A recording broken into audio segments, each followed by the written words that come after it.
اور معاشرے کا کتنا کمینہ شخص ہے وہ جو کسی کی بیٹی کو اس لیے تنگ کرتا ہے کہ وہ جہیز نہیں لے کے آئی، یا وہ اس کی خواہش کے مطابق، اس کی توقع کے مطابق جہیز نہیں لائی۔ شریعت اسلامیہ نے تو نکاح کو آسان قرار دیا، اور یہ جو ہم اتنی لمبی چوڑی باراتیں لے کر کے چلے جاتے ہیں بیٹی والوں کے گھر میں، تو اسلام میں تو اس کا ایسا کوئی تصور نہیں ہے۔ 500 600 لوگ بیٹی والوں کے ہاں چلے جاتے ہیں، اور جس طرح کسی محاذ پہ جا رہے ہیں۔ نکاح فی المساجد کا رواج اگر ڈالا جائے تو ہماری زندگیاں سوکھی ہو جاتی ہیں۔ یہ جو مروج سلسلہ ہے، اس سے غریب لوگ تو پریشان ہیں ہی، امیر لوگ بھی سکھ میں نہیں ہیں۔ آج 1 کروڑ روپیہ شادی پہ خرچ آ رہا ہے، اور جس کی 4 بیٹیاں ہیں وہ ساری زندگی اسی کام میں ہی لگا رہتا ہے۔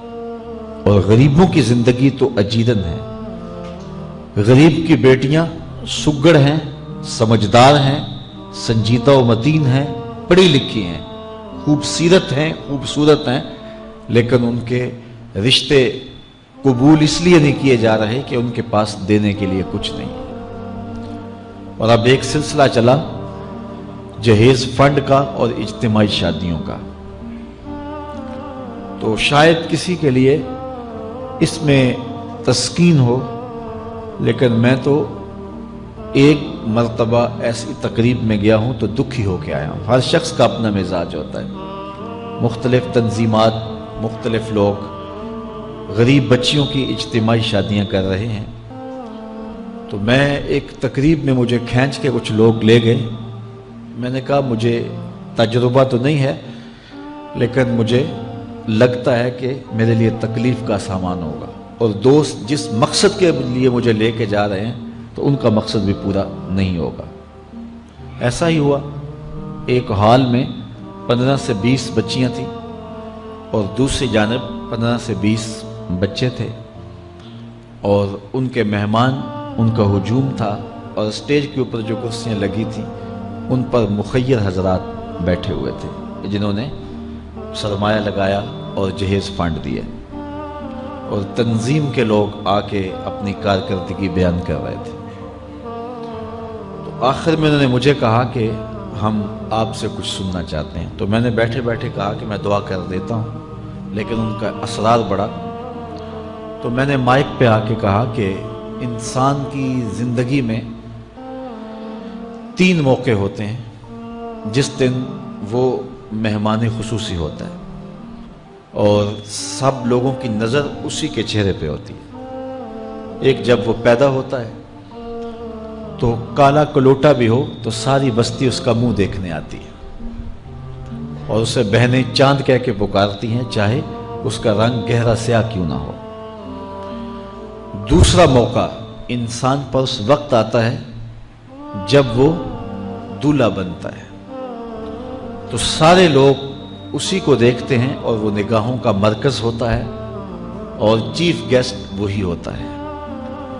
اور تیسرا وقت اس کے اوپر تب آتا ہے جب وہ چٹا لٹھے کا لباس پہنتا ہے، تو سارا شہر اس کا منہ دیکھنے آتا ہے۔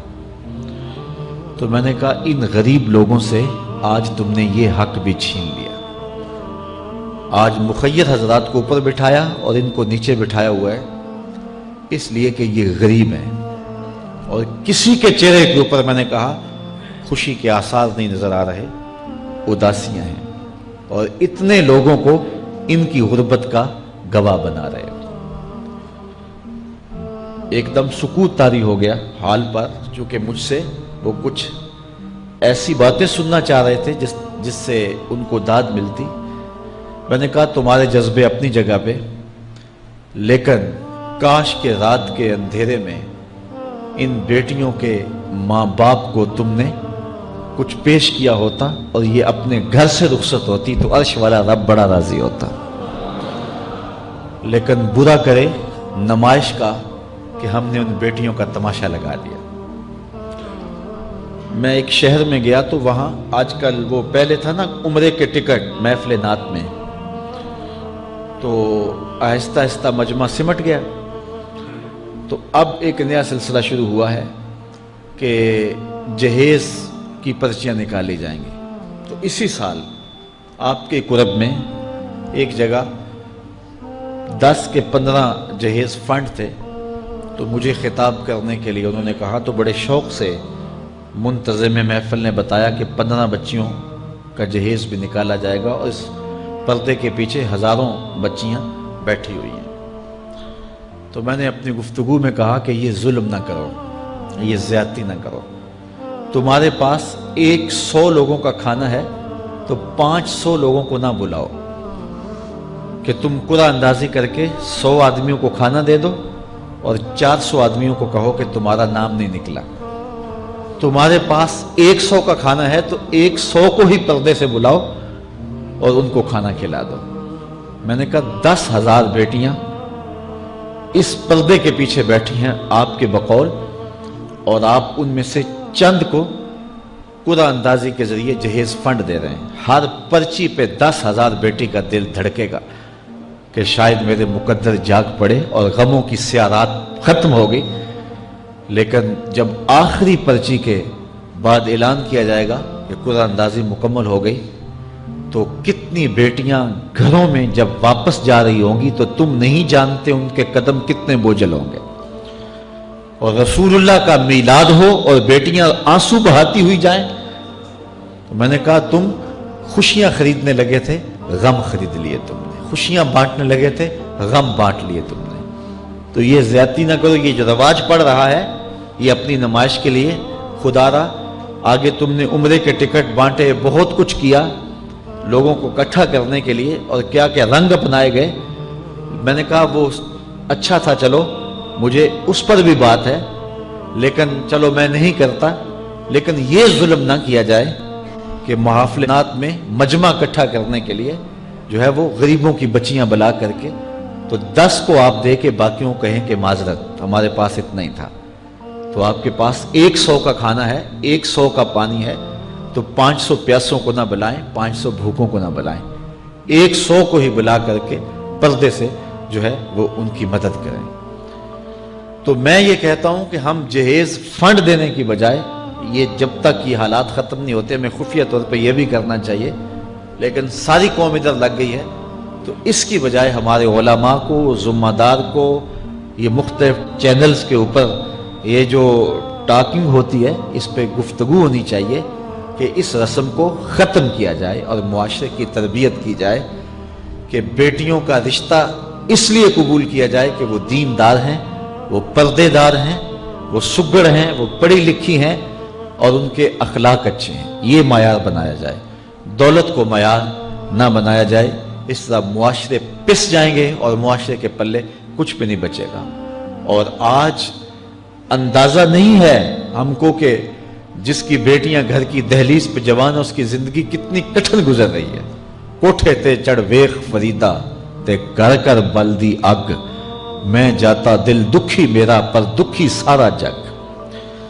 تو پورا معاشرہ اس وقت اس اذیت سے، اس کڑن سے گزر رہا ہے کہ بیٹیاں جوان ہیں اور رشتے نہیں مل رہے، اور پھر اگر رشتے مل رہے ہیں تو بیٹے والوں کے نخرے ہی بڑے عجیب ہیں، اور پھر جس طرح وہ بیٹیوں کو، غریبوں کی بیٹیوں کو لونڈیاں بنا کے اپنے گھروں میں رکھتے ہیں، تو یہ ایک الگ درد کی اور دکھ کی کہانی ہے۔ میرے پاس لوگ آتے ہیں، دعا کیجئے، کاروبار نہیں ہے، معاشی بحران ہے، مالی پریشانیاں ہیں، بچے کے امتحان سر پہ ہیں، بہت سارے مسائل لے کر لوگ آتے ہیں، لیکن کوئی نہیں، لوگ حوصلے سے مصائب کا مقابلہ کرتے ہیں، کاٹتے ہیں۔ لیکن کچھ لوگ آتے ہیں دعا کے لیے تو بات کرتے ہی آنکھیں چھلکنے لگتی ہیں اور میرا دل بھی قابو میں نہیں رہتا۔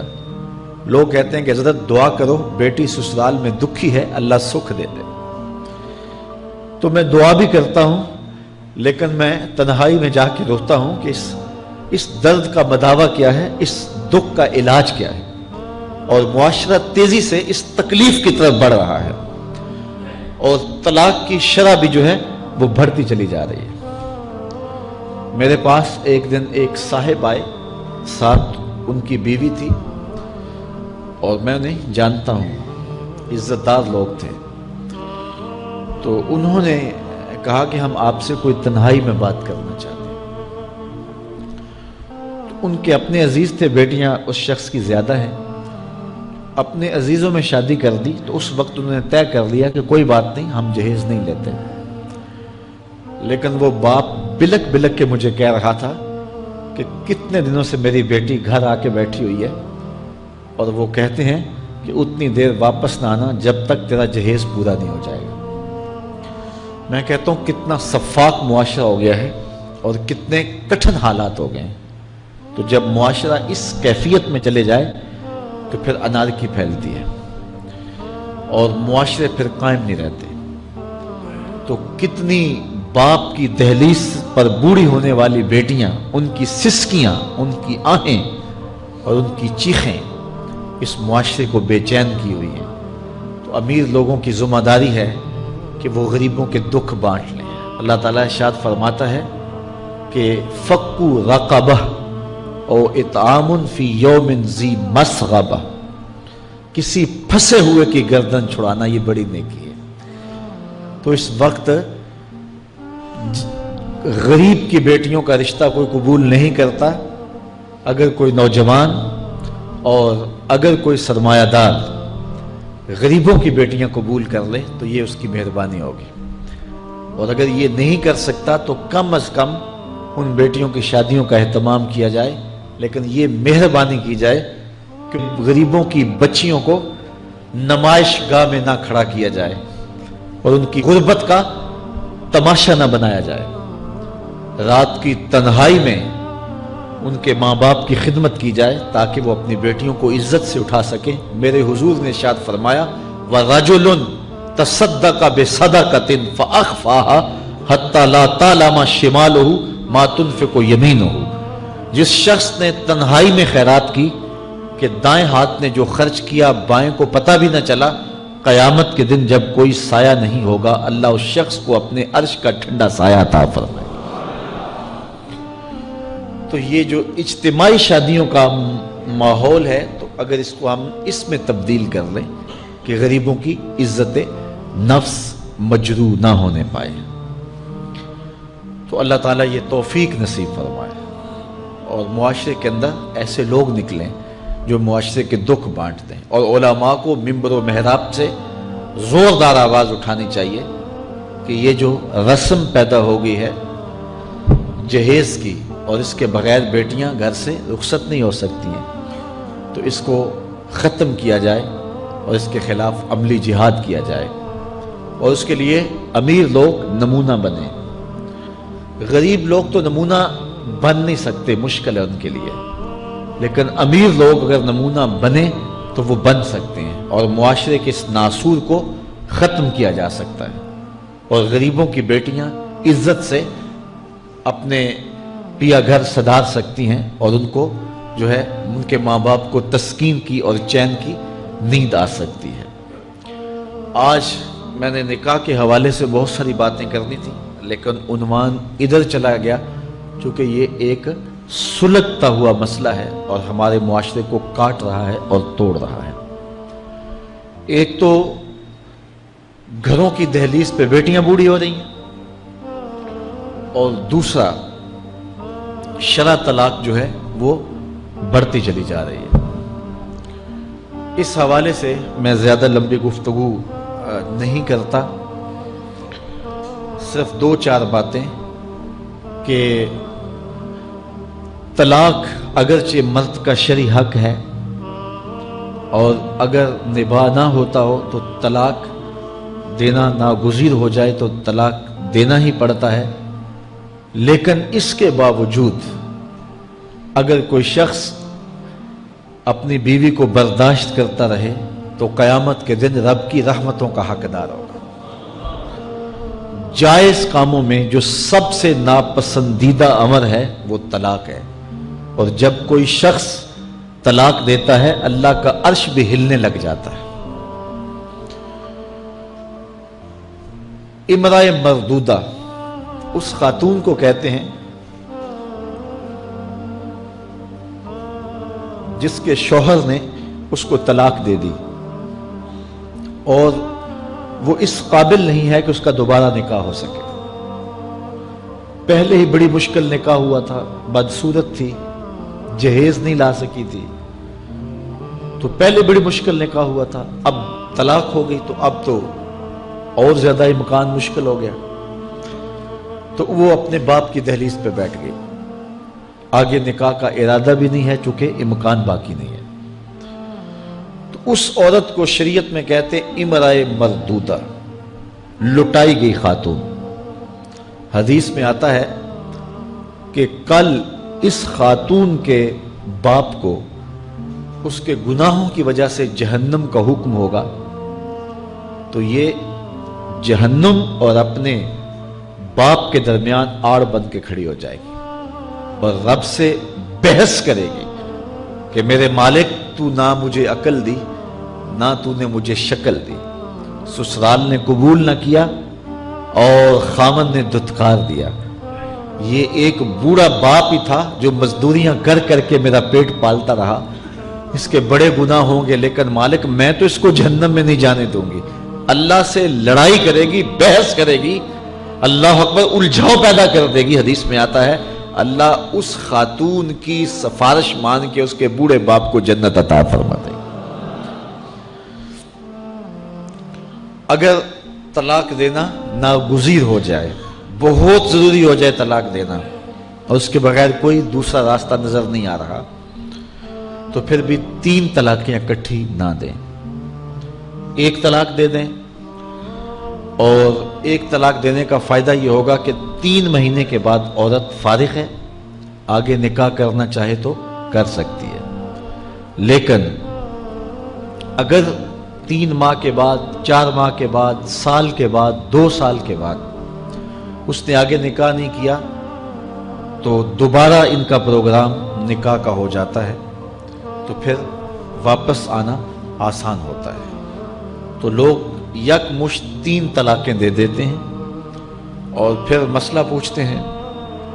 تو چونکہ ہمارے یہاں کثرت احناف کی ہے اور واضح احکام جو شریعت کے ہیں وہ 3 اکٹھی طلاقیں اگرچہ ناپسند ہیں لیکن 3 طلاقیں اکٹھی 3 ہی ہو جاتی ہیں. تو پھر اس کے بعد اپنا مسلک بدلنے کی کوشش کرتے ہیں یا جو ہے وہ ایسے لوگوں سے فتویٰ دیتے ہیں جن کا یہ فتویٰ نہیں ہے اور ایک عجیب الجھن میں مبتلا ہو جاتے ہیں. اس لیے اگر ناگزیر ہو جائے طلاق دینا تو پھر بھی 1 طلاق دینی چاہیے. جو 3 طلاقوں سے حاصل ہوگا، عورت سے الگ ہونا، وہ 1 طلاق سے ہی حاصل ہوگا. اور 1 طلاق بھی طہر کی حالت میں دینا چاہیے، عالم حیض میں نہیں، چونکہ ان دنوں کے اندر مرد کا رجحان عورت کی طرف زیادہ ہوتا ہے. اس لیے شریعت نے طہر میں طلاق دینے کا حکم دیا ہے اگر کوئی طلاق دینا چاہے. لیکن اگر کوئی حیض میں طلاق دے دے تو پھر بھی طلاق ہو جائے گی.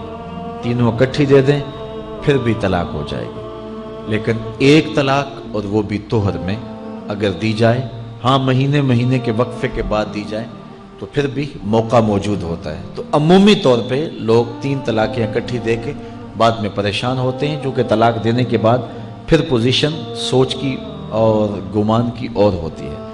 تو یہ ضروری باتیں تھیں. کار ما آخر شدو آخر ز ما کار نشد.